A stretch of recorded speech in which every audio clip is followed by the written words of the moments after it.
अस्सलामुअलैकुम। ACN के मुअज़्ज़ज़ सारिफीन, पाकिस्तान के बनने का बुनियादी सबब यही था कि एक ऐसा ख़ित्ता ज़मीन हासिल किया जाए जहाँ पर इस्लामी उसूलों के मुताबिक ज़िंदगी गुजारी जा सके।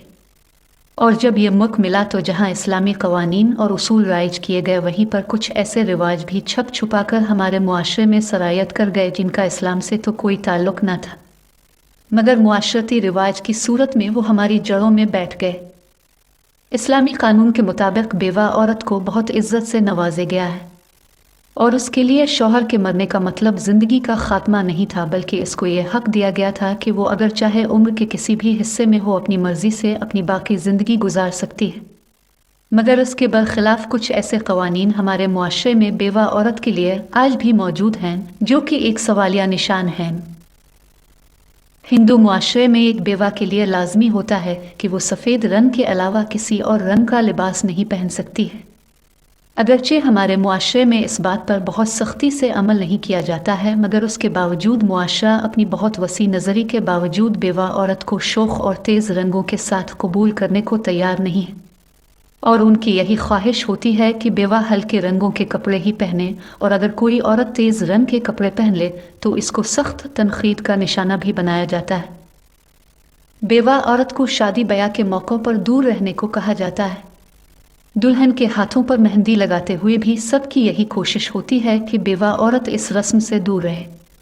इसी तरह सेहराबंदी की रस्म हो या दुल्हन की रुखसती का वक्त, बड़ी बूढ़ी ख्वातीन इस बात पर इसरार करती नजर आती हैं कि बेवा औरत ऐसे किसी अमल का हिस्सा न बने। शादी एक ही बार होती है, ये वो उसूल है जो हमारे मुआशरे में मर्द के लिए तो नहीं मगर औरतों के लिए सख्ती से राइज है। यही वजह है कि जवानी में बेवा होने वाली औरत को भी हमारे मुआशरे में छोटे छोटे बच्चों को तन्हा पालने की इजाज़त तो मिल जाती है, मगर दूसरी शादी करके अपनी तन्हाई बांटने की इजाज़त देने को ये मुआशरा तैयार नहीं है। हालांकि इस्लाम इस बात की खुले लफ्ज़ों में इजाज़त देता है। हिंदुस्तान में बेवा होने वाली औरत की बेवगी का ऐलान उसकी चूड़ियाँ तोड़कर किया जाता है और उसके बाद इसको सारी उम्र चूड़ियाँ और दूसरे जेवर पहनने ना दिया जाता है। हालात यहाँ भी ज़्यादा मुख्तलिफ नहीं हैं और बेवाहनी के बाद भी जेवर का इस्तेमाल करने वाली औरत को इंतहाई मयूब नज़रों से न सिर्फ घूरा जाता है बल्कि बाज़ औक़ात तो इस पर तनक़ीद भी की जाती है। याद रखिए, जिस तरह बीवी के मरने के बाद शौहर की ज़िंदगी ख़त्म नहीं होती है, इसी तरह औरत की ज़िंदगी को भी मर्द के मरने के बाद ख़त्म समझना एक गलत ख्याल है।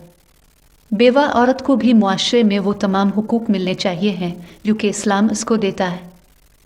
वीडियो अच्छी लगी तो लाइक करें और अपने दोस्तों और अजीज़ व अकारिब के साथ शेयर भी करें, और मज़ीद मालूमाती वीडियोज़ देखने के लिए नीचे दिए गए लाल बटन को दबाएं और साथ में बेल को भी दबाएं। हम मिलेंगे आपसे अगली वीडियो में, तब तक के लिए अपना बहुत ख्याल रखिएगा। अल्लाह हाफिज़।